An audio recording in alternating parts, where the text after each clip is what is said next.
Hey guys, welcome back. I don't know if you guys are like me, but there's a certain hour of the day and it's right about before dusk or maybe at dusk, and it's just a magical time. If you guys look around here and just sort of listen, look at that out there. Just beautiful, beautiful forest. There's probably critters floating around out there. The sun is just starting to set.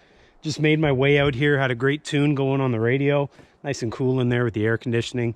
And you probably can't see it, but I got a good sludge on the go, a coffee inside the cab. So if you're also like me, you might use this opportunity to get out in the woods as sort of your getaway. Life can be very difficult sometimes, as you guys know.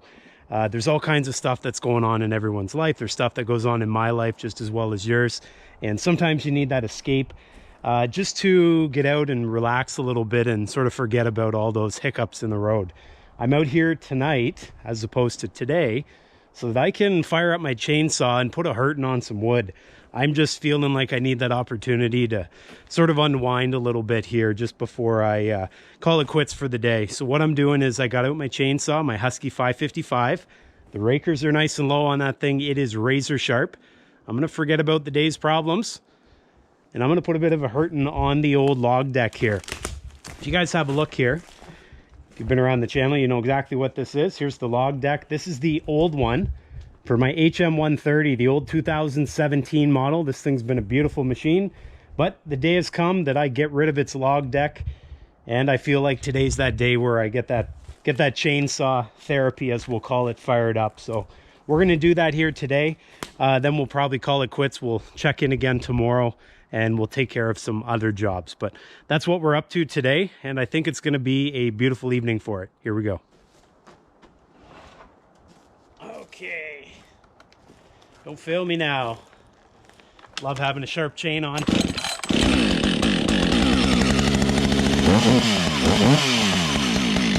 think I feel better already.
Whew.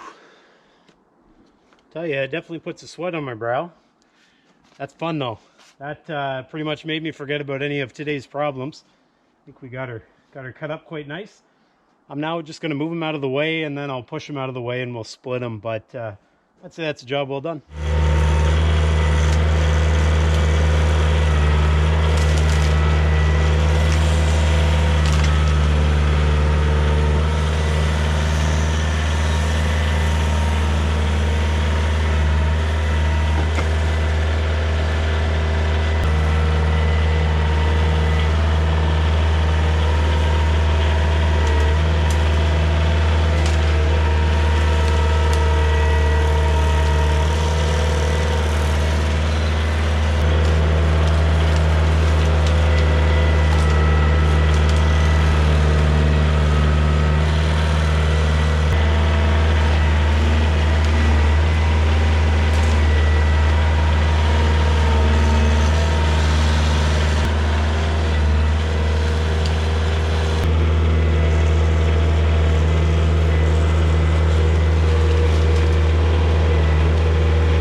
That sunset hour is upon us. I just had some really good tractor time, some really good chainsaw time.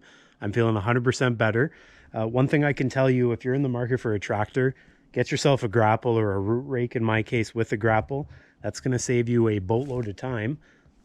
Not going to really save you from the bugs, but it'll save you a bunch of time, and you'll be able to clean up a mess just like that without trouble. So we got this all cleared away. I'm going to call it quits for tonight. I'll be back at it tomorrow to see you guys, and then we're going to take care of something else that I'm just about to tell you about. So stay tuned. See you tomorrow. Well, guys, welcome back. Beautiful morning out here in the Red Pine Forest. Just last night I was out here, and you would have seen me cutting up all those pieces of wood here into these rounds.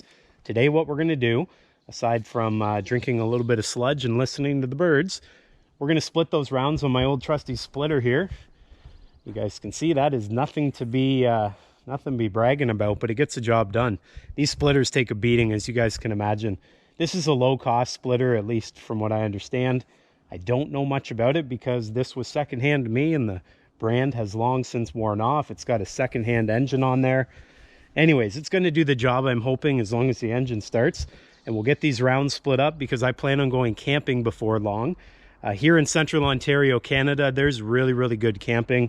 And if you can imagine, the weather window for camping can be relatively short because about 5 months from now, we're going to be back into the middle of winter. I'm going to be standing here probably 2 feet higher with snow packed under my boots, and I'll probably be out here with what I like to call a winter hat or a toque, and I'll be driving around on the snow machine. So we're going to make the best of it here today. As I said, enjoy the sunshine as it comes up, not so much the bugs, and get a little bit of work done. Glad you guys are here. Cheers. First things first, little Canadian bath.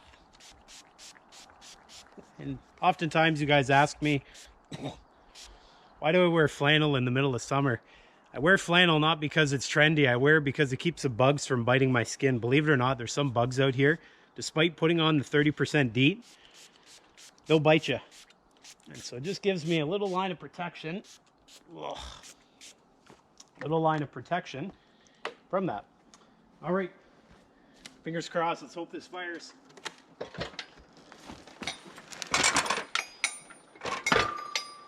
This thing is a bit of a pain at times, so I'm not too optimistic. Okay, here we go.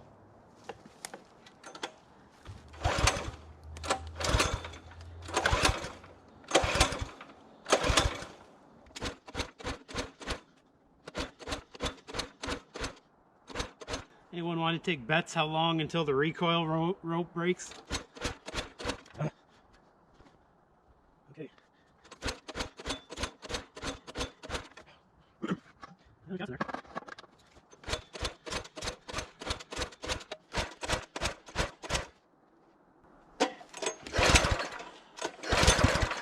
Oh.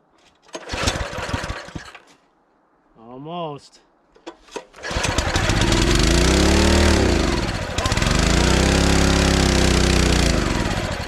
Oh yeah, she's gonna go.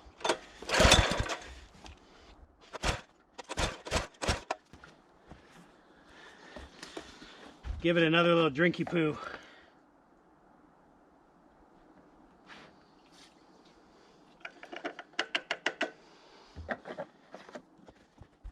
Okay, here we go.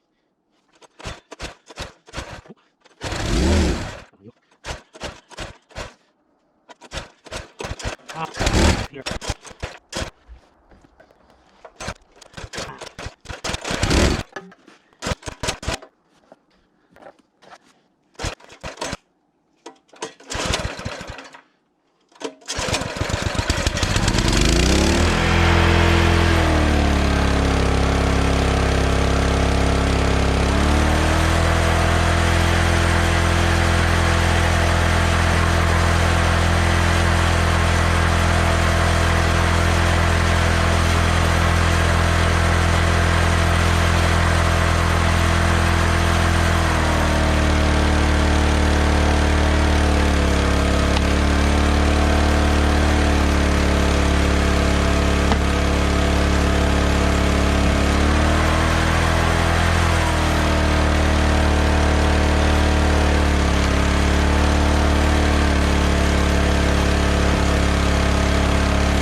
Well, I can tell you that was a bit of a hard start there. You guys would have seen some white smoke come out initially when I tried starting it. What that was my dad actually suggested that I try some sea foam in it. You guys saw this thing running in the past. That is, of course, if you've been around the channel, and it doesn't exactly run the best. My dad said throw some sea foam in it. I went ahead, took his advice, got that sea foam in it, and as you could see, when I first started it, there was that plume of white smoke. I think that's from the sea foam. Now, it is running a bit differently. It's obviously not revving right to the rev limiter anymore. I think the issue is maybe it cleaned out the carb just a little bit. I don't know. But I don't have to have the choke on half anymore. It's actually off, so that's a good sign.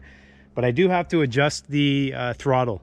I'd like it to rev just a little bit higher. The preset I had from before, the set screw, that set screw I think has to be loosened off a bit so I can bump up the throttle just a bit. But we'll do that next time around. All in all, it did pretty well. You guys can see we got a good little pile of campfire wood. Now this stuff, some of it's kind of rotten, and so some of it'll be weeded through when I load up the equipment to go to the campsite. But overall, it's a good option as opposed to paying $10 a bag at the campground. This stuff here, you can see this is all secured with nails. These are 10-inch, maybe 12-inch spiral landscape spikes. And so these don't come apart very easily. I wasn't willing to fight with them, and so I'll probably just throw these in the burn barrel and get the spikes out so they don't sit out here in the woods. But overall, the old splitter worked again. Definitely not a Cadillac by any means. Probably not even a, well, I won't say the brand, but it's not even a mediocre splitter, but it gets the job done, so that's a good day. Anyways, guys, if you like this video, be sure to check out my other splitter videos. I got all kinds of them.